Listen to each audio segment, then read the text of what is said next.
கால்நடை பராமரிப்பு தீவன பயிர் உற்பத்தியை அதிகரிப்பதன் மூலம் கால்நடைகளுக்கான மருத்துவ வசதி அளிப்பதாலும் பால் உற்பத்தியை உயர்த்தியலும் 2022-23 2023-24 ஆண்டுகளில் விவசாயிகளுக்கு ஊக்கத்தொகை வழங்கப்பட்டு 2000 ஏக்கர் தோப்புகள் பழந்தோட்டங்களில் ஊடு பயிராக தீவன சாகுபடி மேற்கொள்ளப்பட்டுள்ளது.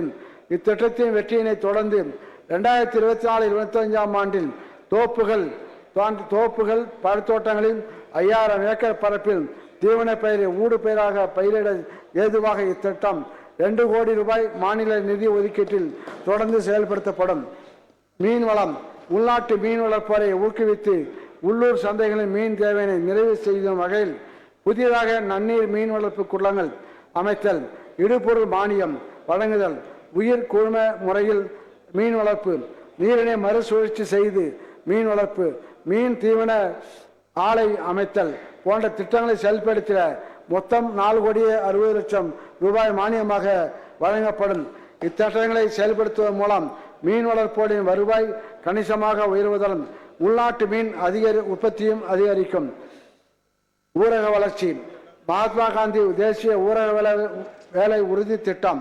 மகாத்மா காந்தி தேசிய ஊரக வேலை உறுதி திட்டத்தில் இயற்கை வேலை மேம்பாட்டு பணிகளான தடுப்பணைகள், பண்ணை குட்டைகள், நீர் செறிவூட்டு குழிகள், கல் வரப்பு போன்ற பல்வேறு வகையான பணிகளோடு நிலத்தடி நீர், மண்ணின் ஈரப்பதத்தை மேம்படுத்த தேவையான வறட்சி தடுப்பு, நில மேம்பாடு, சிறு பாசன மேம்பாடு, பாரம்பரிய நீர்நிலைகள் புதுப்பித்தல் போன்ற விவசாயம் சார்ந்த பணிகளும் மேற்கொள்ளப்படுகின்றன. ஊரக பகுதிகளில் உள்ள விவசாயிகளுக்கு சந்தைகளுடனான இணைப்பை உறுதி செய்வதற்கும் விவசாய விளைபொருட்களின் போக்குவரத்தை எளிதாக்குவதற்கும் சாலை இணைப்பு இல்லாத பழங்குடியின குடியிருப்புகள் உள்ள மலைப்பகுதிகளுக்கு ஓரடுக்கு கப்பி சாலை வசதி ஏற்படுத்தப்பட்டு வருகிறது. 2024-25 ஆண்டில் பண்ணை குட்டைகள், நீர் செறிவூட்டு தண்டுகள், கசிவுநீர் குட்டை, செறிவூட்டு கிணறுகள், புதிய குளங்கள், மண் மரப்பு, கல்வரப்பு போன்ற 2 லட்சம் பணிகள் 7,000 கோடி மதிப்பீட்டில் மேற்கொள்ளப்படும். பண்ணை மகளிர் சுய உதவி குழுக்கள், விதைப்பு முதல் வேளாண்மை தொடர்பான அனைத்து பணிகளிலும் மகளிரின் பங்கு மிக முக்கியமாகும். எனவே 2024-25 ஆண்டில் ஆர்வமுள்ள பயிற்சி பெற்ற மகளிர் சுய உதவி குழுக்களை கொண்டு தோட்டக்கலைத்துறையின் ஒருங்கிணைப்பு மூலம் 2,40,00,000 ரூபாய் மதிப்பீட்டில் 60 தென்னை நாட்டு பண்ணைகள் அமைக்கப்படும்.